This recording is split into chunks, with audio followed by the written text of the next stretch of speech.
अभी श्री राम के शिविर में अंगद की वापसी के बारे में विचार विमर्श चल ही रहा था कि तभी दक्षिण दिशा से उल्काओं जैसे चमकते 4 पिंड भारी गर्जना के साथ सैनिकों के शिविर में गिरे। कुछ पल के लिए तो वहां भय का वातावरण बन गया। सैनिकों को लगा कि रावण ने उन पर आक्रमण कर दिया है। पर जब श्री राम ने उन चमकते पिंडों को देखा तो उनके मुख पर मुस्कान आ गई, और इससे पहले कि वो कुछ कहते कि तभी लंकेश भ्राता विभीषण ने सारा भेद खोल दिया। आप सभी भयभीत ना हो। यह ना तो प्रक्षेपास्त्र है और ना ही लंकापति रावण द्वारा फेंके गए वज्र। ये लंकेश के मुकुट के टुकड़े हैं जो यहां गिरकर खंड खंड हो गए हैं। परंतु रक्षेश, ये इतनी दूर कैसे चले आए? ये तो अंगद के आने के बाद ही पता चलेगा। मैं आ रहा हूं प्रभु, मैं आ रहा हूं। आओ अंगद आओ, हम तुम्हारी ही प्रतीक्षा कर रहे थे। सब ठीक तो है ना अंगद? और हमारे शांति प्रस्ताव का क्या हुआ अंगद? लंकेश किसी प्रकार की संधि नहीं चाहते प्रभु, उन्हें युद्ध चाहिए, केवल युद्ध। हम जानते थे ऐसा ही होगा। अब ये बताओ कि ये रावण के मुकुट के टुकड़े यहां कैसे आए? आपकी कृपा से प्रभु। ऐसा कैसे हो सकता है? प्रभु श्री राम तो यहां है और उन्होंने कुछ किया भी नहीं। हुआ ये कि जब रावण ने मेरी बात नहीं मानी तो क्रोध में मैंने पूरी शक्ति से भूमि पर अपना पैर पटका। इससे पूरा राजभवन कांप उठा। रावण का मुकुट उसके सिर से उड़ गया और जब उसके सभासद उसे उठाने को दौड़े तब मैंने उसे उठाकर सुबेल पर्वत की ओर फेंक दिया। धन्य है युवराज अंगद, धन्य है। पर इस बात से तो रावण के दरबार में खलबली मच गई होगी। हाँ महाराज, वो तो अभी तक इस घटना से उभरे भी नहीं होंगे। आज हमें पता चला कि हमारे सैनिक कितने दुर्बल हैं। कोई एक साधारण से वानर का पैर तक नहीं हिला सका। एक और वो वनवासी राम हमारे भय से बार बार शांति प्रस्ताव भेज रहा है और दूसरी ओर हम अपना ही उपहास कर रहे हैं। महाराज लंकेश, वो अवश्य कोई मायावी वानर था। अवश्य ही उसने अपना पैर किसी माया शक्ति से भूमि पर टिका दिया था। ये तुम नहीं, तुम्हारा कुचला हुआ पौरुष बोल रहा है। सारा त्रिलोक जानता है कि मायावी शक्तियों के स्वामी राक्षस हैं। उन्हीं मायावी शक्तियों से हमने सीता का हरण किया और लंका तक ले आए। और अब उन्हीं मायावी शक्तियों से हम राम की सेना को परास्त करेंगे। भ्रम में मत जियो प्रहस्त। तुम्हारे इसी भ्रम ने हमारी लंका राख कर दी है। चिंता न करें पिताश्री, आपके पुत्र मेघनाथ के होते हुए अब कोई लंका को छू भी नहीं सकता। लंका अपराजेय थी और रहेगी। हम तुम्हारे मुख से यही सुनना चाहते थे पुत्र। इंद्रजीत मेघनाथ के होते हमें कोई नहीं परास्त कर सकता।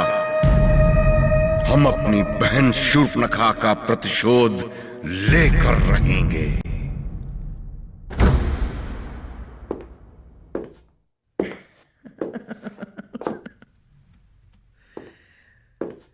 इस खेल में मेरी विजय होगी शर्मा भाभी। केवल और केवल शूर्पणखा की विजय। आप तनिक भी चिंता ना करें भाभी। भैया विभीषण एक महाशक्ति के साथ है। उस महाशक्ति के साथ जिसे मैंने अपने पति के रूप में वरण किया है। किंतु तुमने ऐसा क्यों किया शूर्पणखा? लंकेश तो तुम्हें अपने प्राणों से बढ़कर मानते हैं, फिर जानबूझकर उनके विनाश का आयोजन क्यों किया तुमने? बताऊंगी, अवश्य बताऊंगी, पर क्या उससे पहले आप ये बता सकती हैं भाभी कि भैया विभीषण ने लंकेश का साथ क्यों छोड़ा? ये तो पूरी लंका जानती है कि मेरे पति विभीषण और लंकेश के विचार एक दूसरे से नहीं मिलते। मेरे पति कभी अनीति का समर्थन नहीं कर सकते, इसीलिए वो श्री राम के साथ हो गए। जहां नीति है, धर्म है। उनके तो केवल विचार ही आहत हुए थे भाभी। मेरी तो दुनिया ही उजाड़ दी लंकेश ने। मैं कैसे भूल सकती हूँ कि वो मेरे पति का हत्यारा है। मेरे हृदय में प्रतिशोध की अग्नि उसी समय से जल रही है भाभी। आपको नहीं पता भाभी कि वो केवल मेरा पति ही नहीं, मेरा सब कुछ था, सब कुछ। मुझे अभी भी स्मरण है।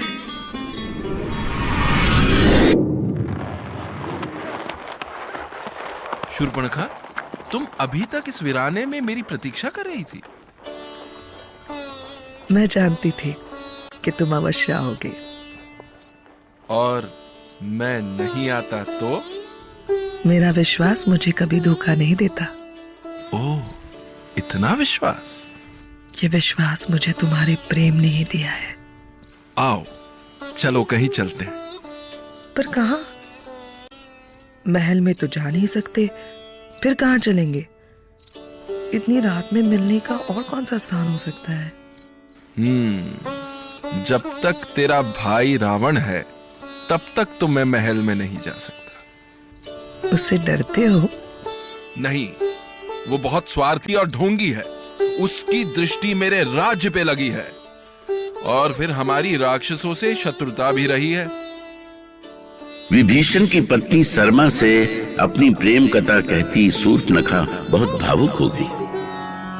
अपने प्रेमी का स्मरण करके उसकी आंखें भर आईं। सरमा को भी लगा कि लंकेश के प्रति शूर्पणखा के हृदय में बदले की भावना अनुचित नहीं है। न जाने कितनी आशाएं थीं उसे अपने लंकेश जैसे भाई से, पर लंकेश ने क्या किया? किंतु मैं अपने भाई को कैसे छोड़ सकती हूँ? तुम क्यों छोड़ोगी उसे? लेकिन ये सच है कि मैं तुम्हारे बिना जीवित नहीं रह सकती। मैं तो चाहती हूँ कि तुम डंके की चोट पर लंकेश को बता दो कि तुम मुझसे प्रेम करते हो। समय आने पे बता दूंगा। किंतु हम इस तरह छुप छुप कर कब तक मिलते रहेंगे? जब तक हमारे दिलों में एक दूसरे के लिए प्रेम है। जानते हो, मैंने भाभी मंदोदरी को सब कुछ बता दिया है। तब तो लंकेश को भी सब कुछ पता चल जाएगा।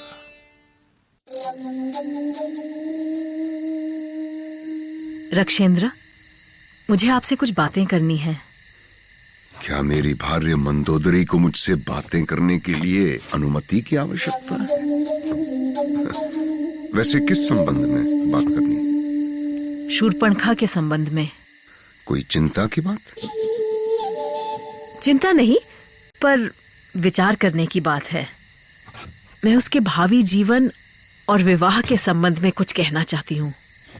हाँ, मैं उसके विवाह के विषय में विचार ही कर रहा था, किंतु वो हम 3 भाइयों की अकेली बहन है। उसका विवाह किसी अच्छे राजकुल में होना चाहिए। लेकिन महाराज, अब आप ये अवसर चूक गए हैं। क्या? ऐसा क्या हो गया? वो किसी से प्रेम करती है स्वामी। प्रेम? कौन है वो? अश्मपुरी का सरदार विद्युजीव। वो विद्युजीव? वो शूर्पणखा से प्रतिदिन मिलता है रक्षेंद्र। दोनों एक दूसरे के लिए अपने प्राण तक दे सकते हैं। किंतु शूर्पणखा ने मुझसे अभी तक कुछ बताया क्यों नहीं? शायद इसलिए कि कहीं आप उस प्रेम में बाधा ना बन जाए। यही तो भ्रम है उसका। लंकेश अपनी बहन की खुशी के लिए कुछ भी कर सकता है। तो क्या आप वो जो कर रही है उसका समर्थन करते हैं? अवश्य। इसमें समर्थन ना करने जैसा क्या है? किंतु मैं नहीं चाहती कि ऐसा हो। शूर्पणखा अभी उतनी सयानी नहीं हुई है कि प्रेम के उचित और अनुचित को समझ सके। और फिर विद्युजीव चोर की तरह इस लंका में रहता है। क्या आप चाहते हैं कि शूर्पणखा का होने वाला पति एक चोर हो? मैंने उसे कभी देखा तो नहीं है, पर इतना अवश्य जानता हूं कि अश्मपुरी में उसके बहुत समर्थक हैं। वो एक होनहार युवक है, आखेट उसे बहुत प्रिय है, और सबसे महत्वपूर्ण ये है कि शूर्पणखा उसे चाहती है।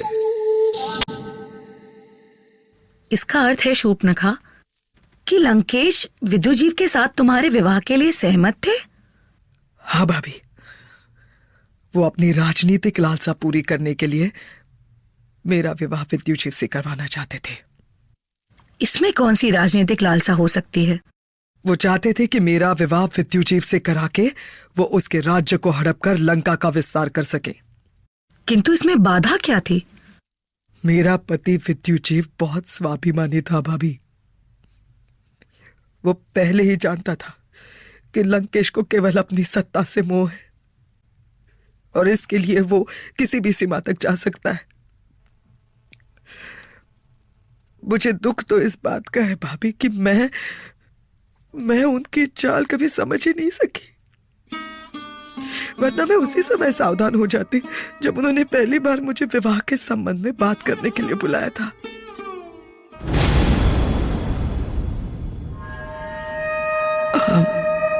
भैया, आपने मुझे याद किया? हाँ बहन, तेरे कल्याण के लिए ही याद किया है। क्या कोई विशेष बात है? हाँ, आज मैं तुझसे तेरे प्रेम जीवन की बात करना चाहता हूँ। हाँ भैया, आपको? भ्राता रावण के मुख से अचानक प्रेम की बातें सुनकर शूर्पणखा चौंक गई। वो समझ नहीं सकी कि लंकेश उसके प्रेम पर पहरे बिछाना चाहता है या उसे समर्थन देकर उसका विवाह करना चाहता है। वास्तव में शूर्पणखा अपने भ्राता लंकेश के छल से पूरी तरह अनजान थी। रावण ने शूर्पणखा को भरोसा दिलाया और वो आश्वस्त हो गई। रामा